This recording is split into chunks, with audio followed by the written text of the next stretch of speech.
Amerika və İran razılığa gəlsə də, razılığa gəlməsə də, hər halda tarix boyu Yahud və bugün Siyonist formasında təcəssüm edən mənfur varlıqların sonu sürətlə yaxınlaşır və proseslərin, yəni onları nabudluğa aparan proseslərin zaman məsafəsi, intensivliyi və şiddəti daha da çox artır.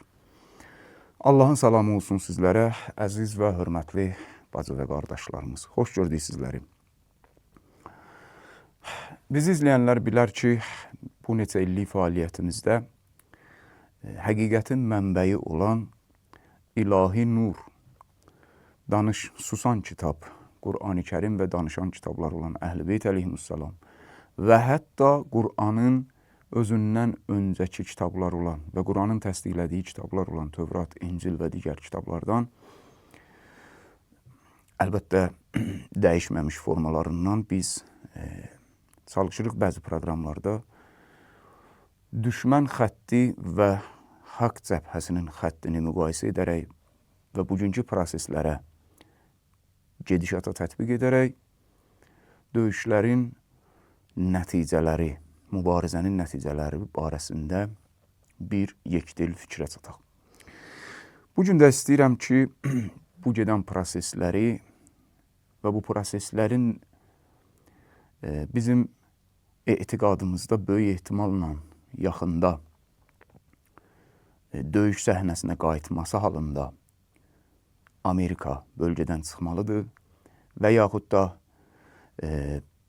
az ehtimalla zahiri razılaşma olsa belə yenə də Amerika bölgədən çıxmalıdır tendensiyasına əsasən Sion-İsrail rejiminin nabudluğu yaxındır. Bunu həm bir daha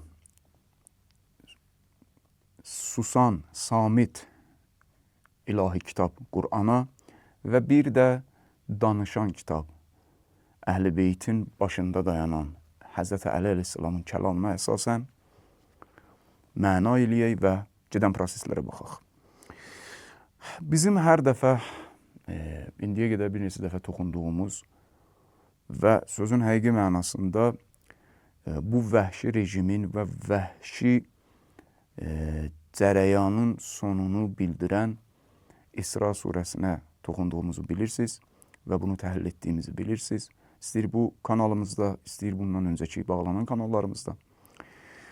İsra surəsinin 4-cü və 7-ci ayələri arasında Allahın verdiyi vədlərdən danışmışıq. Amma mən İsra surəsinin bugün bir nöqtəsinə toxunacağım. O da budur. Allah ki, İsra surəsinin 3-cü və 4-cü ayəsindən məxsusən başlayaraq Bəni İsrail, bugünkü Yahudun təcəssümü olan xərçəng kişi Sion cərəyanına söz verir. Orada belə buyurur ki, وَقَضَيْنَا إِلَى بَنِي إِسْرَائِيلِ فِي الْكِتَابِ لَتُفْسِدُنَّ فِي الْأَرْضِ مَرَّتَيْنِ Biz hökm etdik və xəbər verdik dəqiq olaraq Bəni İsrailə ki, yer üzərində lətufsidunna, mütləq və mütləq və mütləq siz 2 dəfə fəsad edərsiniz. Müxtəlif formalarından müxtəlif mənalarını təhlil etmişik və bugünkü proseslərlə də tətbiq etmişik. Amma mənim bugün işim bu ayədəki fil-ard məsələsindədir. Fil-ard burada 2 başlı mənadır. Ən azı 2 mənası var. Əl-ard, fil-ard. Ərəb qrammatikasını bilənlər bilər, əliflamın ən azı 3 mənası var. O 3 mənadan birincisinin özünün 3 şaxəsi var. Birinci mənası ki, 3 şaxəsi var. Əliflam əhddir. Zehni əhd, zikri əhd. Bu əhdlərə deyilir və huzuri əhd. Məsələn, əl-ard, yəni o yer, zehninizdə bildiyiniz yeri deyirəm, o torpaqları deyirəm. Bu mənada, yəni siz Bəni İsrail Kənan və Fələstin torpaqlarında fəsad edəcəksiniz. Bu mənanı harada tamamlayır? Ayə sondakı 7-ci ayədə ikinci fəsaddan sonra sizi nabud edəcəklər, çehrələrinizi qaraldacaqlar. Mən Allahın sizin üzərinizə seçdiyim, qaldırdığım bəndələrim. Orada bir məsələni Allah buyurur. Dəxəlul məscid, əl-məscid, həmin Məscid-i Əqsa ki, Peyğəmbər və onun yanındakıları onlar məsxərə edirdi qiblə məsələsində. Amma əl-ərzin, əliflamın üçüncü mənası da budur ki, yəni üç mənasından üçüncüsü məxsusən, mütləq mənadadır. Yəni, bütün yer üzərində fəsad yayacaqsınız. Hər iki mənanı bugün görürük. Bunu nə tamamlayır? Nə tamamlayır? İndiyə qədər bir çox Əhl-i Beytdən mötəbər Əhl-i Sünnə və Şiyə kitablarında nəql olunan rivayətlərə toxunmuşuq. Amma mənim qarşıma bu ayəni tamamlayan bir rivayətdir. Rivayətlərin arasında axtarırdım, baxırdım, görüm gözümdən qaçan nə var. Əqaidul İmamiyyə kitabında 1-ci cild 270-ci səhifədə bir hədis qarşıma çıxdı. Həzrəti Əmirul Müminin Yəhudun və kafir cinlərin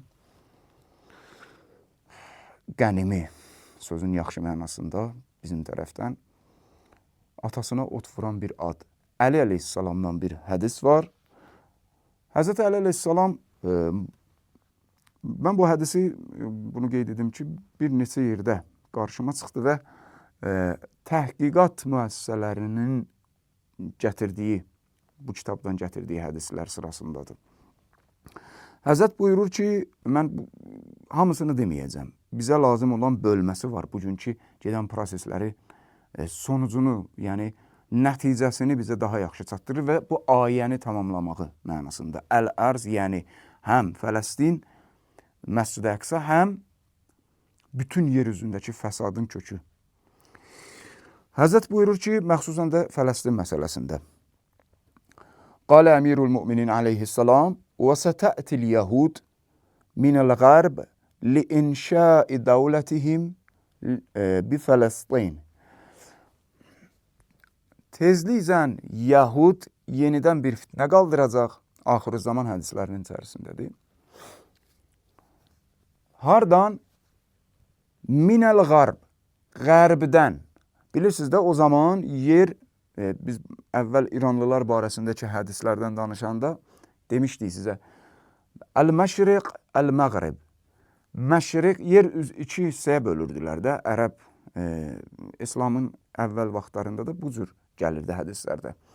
Şərq deyəndə şərqin ən böyük və qədim sivilizasiyası İran nəzərdə tutulurdu. İran torpaqları. Müxtəlif təbirlərlə Fars imperiyası deyə və yaxud da Xorasan, Qum, müxtəlif təbirlər edilirdi. Bölgələrinə işarə vurulurdu. Əl-Məşriq ya şərq söz işlənirdi. Məşriq ilə şərqdəndir. Yəni, məşriq yəni şərqin yerləşdiyi yer, şərq torpaqları. Məğrib yəni qərb. Məğribə də toxunurdu. İndi burada Əli əleyhissalam buyurur, qərbdən Yahud qalxacaq, gələcək. Nə üçün? Fələstini işğal edib orada özünə dövlət qursun. Fikir verin. Və Azərbaycan barəsində və Azərbaycandan kənar İran barəsində axır zaman hədislərinə toxunanda İmam Baqir əleyhissalamdan da gətirmişdik. Məğrib, qərb hədislərinə, qərb məsələsinə toxunanda deyirdik ki, qərb həm fiziki, coğrafi mənada qərbdə, həm də Süfyanini bildirən bir cərəyanın adıdır. Sol tərəf, mənfili əlaməti, cəhənnəm, materialist düşüncə əlaməti. Hər iki mənada doğrudur. Coğrafi və dediyimiz mənəvi, yəni şeytani bir cərəyan formasında, Sufyani. Gör, Əli əleyhissalam nəyə toxunur? Buyurur, tezliklə bu Yahud gələcək, Fələstin torpağını işğal edib, orada qərbdən gələcək özünə dövlət qurmaq üçün. Yəni, həm coğrafi mənada, həm də Süfyaninin fəsad mərkəzi olaraq sömürmək üçün, müharibə bəhanəsi üçün. Fikir verin. Bugünkü günümüzdə sadəcə mən bu hədisi oxuyuram. diqqət eləyin, necə açıq-aşkar çehrələr açılıb və görürük bugün biz bu hadisələri. Qalən-nas, yanındakılar əleyhissalama dedilər ki, ya Əbəl Həsən. Əleyhissalamın künyələrindən biri də Əbəl Həsən idi. Ənnə təkunul ərəb. Bu ərəbin başına nə daş düşəcək onda? Bilirsiniz niyə ərəbi soruşur? Əl-ərəb, yəni İslam Ərəbistan torpaqlarında İslamı kamilləşdirən son peyğəmbər oradan çıxdı. Ərəblərdə də bir təşəbbür var idi. Allahın bəyənmədiyi şeytani təşəbbür. Bizə aiddir İslam.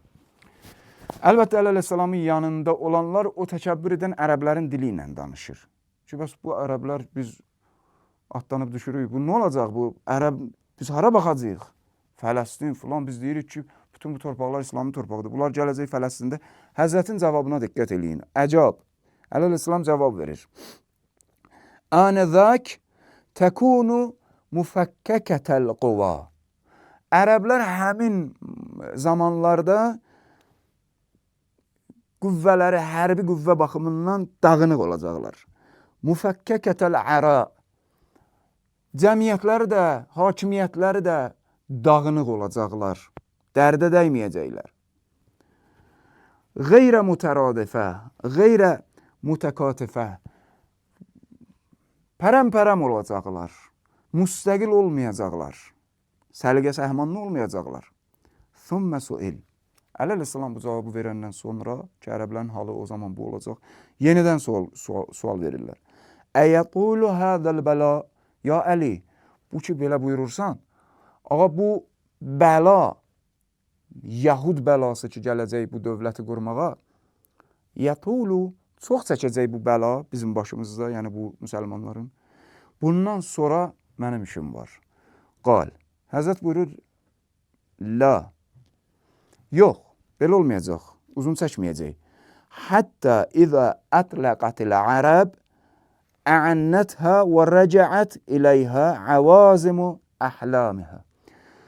Bu o vaxtacan çəkəcək ki, ərəblər digərlərinin hakimiyyəti altında olmaqdan xilas olacaqlar. Bax, bugün İran, bu son müharibəni yadınıza salın, indiyə qədər təhlil edirik. Nə deyir İran onlara? Adam olun, qonşuluq münasibətlərini saxlayın. Yerinizi vermişsiniz Amerikaya. Bütün Trump nə deyir? Mənim, çox üzr istəyirəm, filan yerimdən Ben Salman ərəblərin hakimləri öpür. Trump gəlib ərəblərin içərisində bu müharibədən qabaq nə deyirdi? Hakimlərinin gözü qarşısında, liderlərinin, ərəb xalqlarının içərisində də etiraza səbəb oldu. Cahili, dindarı fərqi yoxdur. Sağmal inəksiz. Mən olmasam 10 gün davam gətirə bilmərsiniz. 6 trilyon dolları getdi. Əleyhissalam buyurur, bunlar pərakəndə olacaq, dərdə dəyməyəcək. Amma o vaxta kimi ki, bunlar özünə gələcək və ciddiləşəcəklər öz işlərində. İndə izin yuftəhu alə yədihim Fələstin. Bu zamandır ki, onların əli ilə Fələstin fəth olunacaq. Bu ərəblər? Xeyr. Pəs məlum olur ki, burada bir əsas nöqtə. Ərəb xalqları özünə gələcək.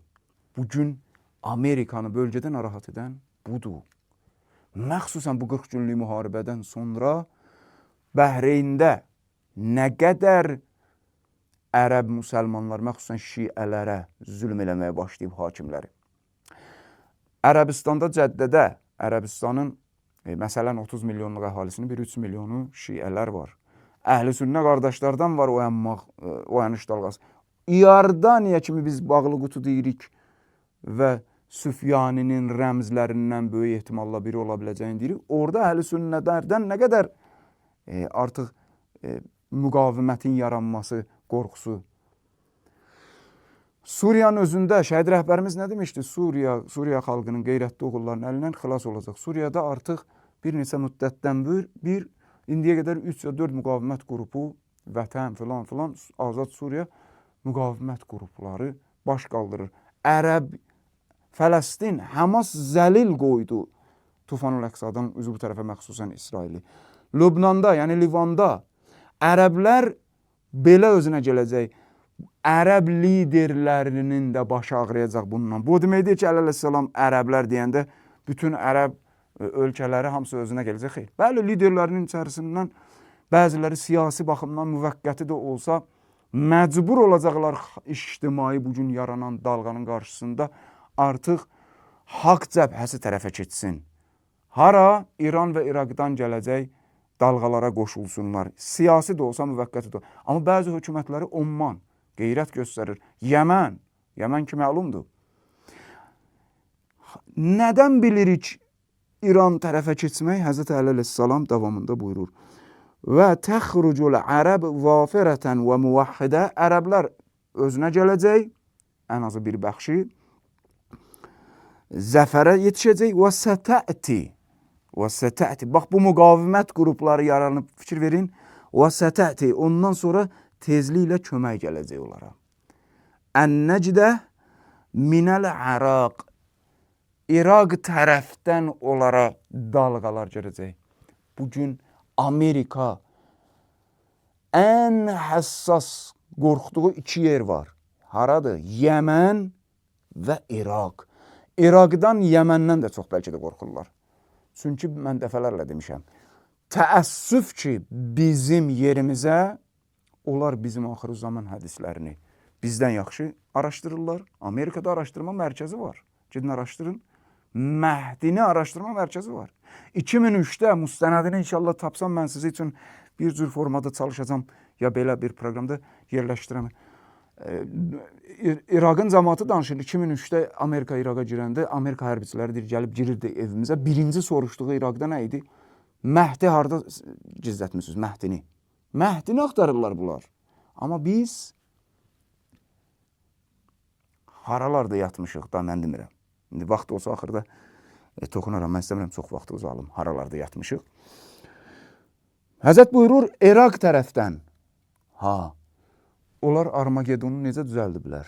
Fitnə çıxartmaq üçün axır zamanda planlaşdırırdılar və hələ də fürsət axtarırlar onu planlaşdırıb, o planı icra eləsinlər İsrailin əli ilə. Qırğızsiya, üzr istəyirəm, ya İordaniya, Fələstin və Suriyanın sərhəddindəki Vadi Yabis və filan. Fikir verin, İsrail o tərəflərə çox üstünlük verir. Armagedonu nə ilə hazırlayırdılar?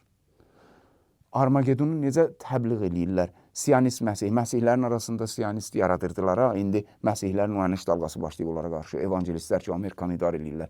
Necə yaradmışdılar? Nəyi təbliğ eləyirlər? İnandırmağa çalışırlar. İran və İraqdan kafir dəstələr milyonlarla tökülüb gələcək İsrailin və onu xilas eləməyə gələn Yəhya və Məsihin üstünə. Fikir verin, necə 180 dərəcədə qara qaranı ağ göstərirlər Armagedonda. İraq və İran. Əli əleyhissalam buyurur ki, ərəblərin içində bu bəxş yarananda, adam olanda, İraq tərəfdən kömək gələcəklər. Hardan çıxdı İran? Bugün baxın, dedik. İraq bugün Amerikanın ən böyük qorxusudur. Bugünkü son döyüşdə də göründü. Yerlə yeksan eləmişdilər. Amerika və ona bağlı bazaları, İsrail və ona bağlı bazaları, Kürdistan iqlimi. Mən son proqramda ona görə dedim, 3 dənə bu ehtimal güclü olan döyüşdə, son döyüşdə inşallah, 3 dənə ən qüdrətli İranın vuracağı ehtimal verdiyim yer, biri də Kürdistan iqlimi tərəflərdir, Ərbil tərəflərdir. Hətta götürə biləcəyi yer piyada, mümkündür. Bəhreyn kimi. İndi fikir verin, birinci dəlilimiz Həşd-i Şubi, İraqda Kətayib Hizbullah, İraqda Heydəriyyun və s. Ən-Nücəbə. Bunlar hamısı Amerika kimin gözündən görür və dünya da bilir ki, İrana bağlı qruplar deyirlər də bunu. Halbuki, xalq ərəblərin içərisindən, İraqların içərisindən qalxan, əksəriyyəti şiə olan və bir qismi də əhl-i-sünnə qardaşlardan olan İraq xalqının azadlığını tələb edən qüvvələrdir. Azərbaycanda niyə görə vəhhabiləri, dini baxımdan vəhhabiləri, etiqadi baxımdan qeyrətsizləşdirmə, keyitmə aparmaq üçün vəhhabiləri? Digər sektorlarda jurnalist rolları, digər sektorlarda komediyen, nə bilim, müğənni, hər kütlənin özünə uyğun qeyrətsizləri irəli verirlər Azərbaycanda. Niyə? Aha, İraqda xalq qüvvələri, Yəməndə xalq, nə bilim Fələstində xalq, Azərbaycanda əhl-i şiədə əksər. Az qismi əhl-i sünnə qardaşlar. Bunların içərisindən ovlayıb qeyrətsizləşdirmək lazımdır. Bax bu. Amerika, ikinci dəlilimiz budur. Amerika İraqdan çox qorxur. Birinci dəlilimiz Armagedon məsələsidir. İraqdan çox qorxurlar. İran. Üçüncü dəlil hədisin davamında bu qüvvələr ki, İraqdan kömək gələcək ərəblərə ki, Fələstini xilas eləsinlər, fəth eləsinlər. Kutibə alə, baxın, İraqdan gələcək. Kutibə alə rəiyyətihə əl-quvvə. Bu qalxan qüvvələr ki, İraqdan gələcək, bunların bayrağının üzərində bir sinə yazılıb. Əl-quvvə. Quvvə yəni ilahi qüdrət. Əl-quvvə yadınıza bir şey salmır. Sepahın pərçəmi, Sepahın bayrağı və Sepahın bayrağından stimul alan bugünkü müqavimətlərin bayraqlarına baxın. Və əiddu ləhum məstəta'tum min quvvə. Əleyhissalam buyurur, bayraqların üstündə qüvvə yazılacaq. Quran ayəsi yazılıb bayraqların üstündə. Quvvə. Quranın ayəsini yazıblar. Bayraqların üstündə şuarlar budur. Əl-quvvə. Biri budur, zahiri baxımdan. İkinci, ayənin də tərcüməsini bilirsiniz də, Allah buyurur ki, küfrə qarşı, düşmənə qarşı, şeytan cəbhəsinə qarşı bacardığınız qüvvəni nəyi bacarırsanız sahədə yığın, toplayın. İkinci və dərin mənası, batini mənası, əl-quvvə. Əl-quvvə. Bayraq bilirsiniz də, axırı zaman hədislərində bayraq, rəiyə. Ələm sözü çox az işlənir də, axırı zaman bayraqları barəsində. Çünki ərəblərdə beyraq da işlədirlər, əl-ələm, yəni qoşunların üstündə ələm, elm sözündən də əlamət göstərir qoşunun. Məsələn, ələmdar deyirik Həzrət Əbülfəz Əbbas əleyhissalam. Amma rəiyə görünən bir qüvvə deməkdir. Yəni bir toplum, bir hökumət mənasındadır bayraq. Əleyhissalam buyurur, onların toplumu, ordusu, hökumətinin üzərində bir şey yazılıb. Bunlarla, bu vəhşi yəhudla əl-quvvə. Bax, Armagedon qorxusu budur bunlarda. Həzrət Əleyhissalam buyurur, bunlara İraq, yəni İran tərəfdən kömək gələcək. Bugünkü cəbhələri görürsünüz, necə 40 gündə göstərdilər müqavimət cəbhəsi. Məxsusən Hezbollah və İraq müqavimət cəbhələri. Bunları qorxudan budur. Bəli, hədisin arxasıca Əleyhissalam bir sözü də iştirak edir, bir sözə də işarə edir. وَتَشْتَرِكُ الْعَرَبِ وَالْإِسْلَامِ كَافَّةً لِتَخَلُّصِ فَلَسْطِينَ. Və beləliklə də əl-ərəb, ərəblər və əl-İslam. Yəni, ərəblər sən demə İslam yaşamırmış. Təzə-təzə özünə gəlir, formalaşmalıdır, içindən xalq qüvvələr çıxmalıdır. Bugün baxın, ondan sonra əl-İslam da onlara qoşulacaq. Yəni, təzə İslama tərəf gəlməlidir ərəblərin bir bəxşi. Bunlar birləşəcək. İkinci mənası budur, yəni digər müsəlmanlar. Digər müsəlmanlarda da dəfələrlə hədislərdə bayaq da toxunduq. Şərqdən, yəni İran və İraq tərəfdən. Məxsusən də İraqı da ərəb saysıq, İran tərəfdən gələcək. Çünki Əleyhissalam buyurur, İraqdan kömək gələcək. Həmin hədisdə deyir ki, bunu ərəblər təzə-təzə özünə gəlir. Ərəblər təzə-təzə özünə gəlsə, deməli İraqın özündə də ərəblər təzə-təzə özünə gəlir də. Təzə-təzə özünə gələn İraqdan bunlara necə kömək? Deməli İran tərəfdən gələcək. Davamında da deyir, İslam qoşulacaq. İslamla bir yerdə axır ki, ərəblər əl-ələ verəcək. Yəni, İslama üst tutacaqlar. İkinci məna, yəni digər müsəlmanlar İranlılarla birlikdə Fələstini xilas edəcəklər. Əyyə mə'ərəkə fi cəllil bəhr təxudun nas fiddəma və yəmşil cərih ələl-qətil. Fikir ver. Elə bir qanlı mə'ərəkə, elə bir qanlı döyüş olacaq ki, məxsusən də əzəmətli hissəsi dəryadan. tətbiq eləmək %100 haqqımız olmasa da, amma bugünkü dəniz məsələlərinə özünüz baxın, son proqramlarda artıq təhlil edirik də. Fars körfəzi filan məsələlər. Təxuvun nas fiddima. İnsanlar qan hovuzunda üzərlər. Və yemşil cərih. Yaralılar aləl qatil. O qədər qətlə yetirilənlər olacaq ki, yaralılar ölülərin üzərində yeriyib döyüşməyə məcbur olacaq. Əlbəttə, bunun ən pik nöqtəsi bugün görünür.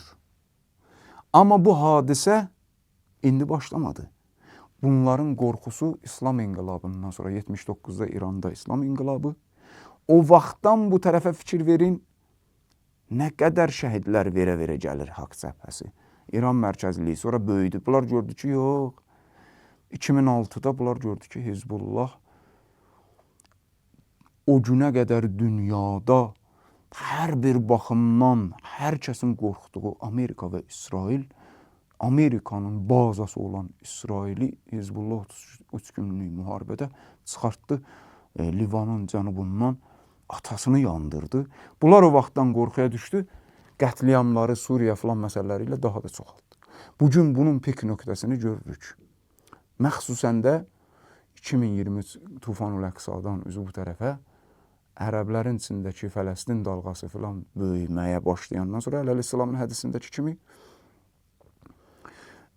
2023-dən bu tərəfə İsrail uşaq, qadın və belə deyək də mülkilərin qanına minlərlə, 10 minlərlə mülkünün qanını əli batır.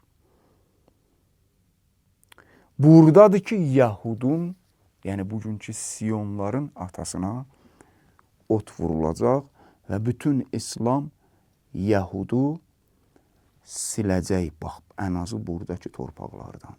Gələn proqramlarda da digər hədislərə əsasən bugünkü gedən proseslərlə Siyon rejiminin hansı tərəfə süpürlənə biləcəyi və hansı hazırlıqların görüldüyü barəsində danışarıq. Və bu proqnozun üzərinə 2019-cu ildəki Yahud xaxamı ki, Yerusəlim Post qəzeti bunu yayımladı ki, bir Yahud xaxamıdır, 30-dan çox kitabı var. Bu Yahud xaxamı Matit Yahu adlı Yahud xaxamıdır. 2019-cu ildə 5 dəqiqəlik səs yazısı verir və bunu Yerusəlim Post qəzeti işıqlandırır, yəni danışır bu barədə. Bu xaxam məşhur proqnozçudur. Tövrat ayələrinin kodlarını açmaqla proqnoz verməklə məşhurdur. Bu 2019-da deyir ki, Tövrat ayələrinin gizli kodlarının oxunmasına əsasən İran tərəfindən, baxın, 6 il bundan, 7 il bundan qabaq, 2019, İran tərəfindən İsrailə hücum ediləcək və İsrail məhv ediləcək. Tarix demir dəqiq, amma mütləq aqibətinin İran tərəfindən məhv olması barəsində danışır. Hər halda əvvəldə qeyd etdiyim sözə bir daha qayıdıram. Bu döyüşün nəticəsi istəyir, az ehtimal mən verdiyim. Razılaşma olsun, zahirdə də olsa Amerika çıxıb getsin. İstəyir də ki, böyük ehtimalla son zərbə döyüşlə vurulsun, çıxsın, getsin. Hər halda Siyonist rejim Fələstin torpaqlarından ən azı zuhur öncəsi ilkin mərhələ olaraq silinəcək. Sübh yaxındır, sizləri sübhün sahibinə əmanət edirik.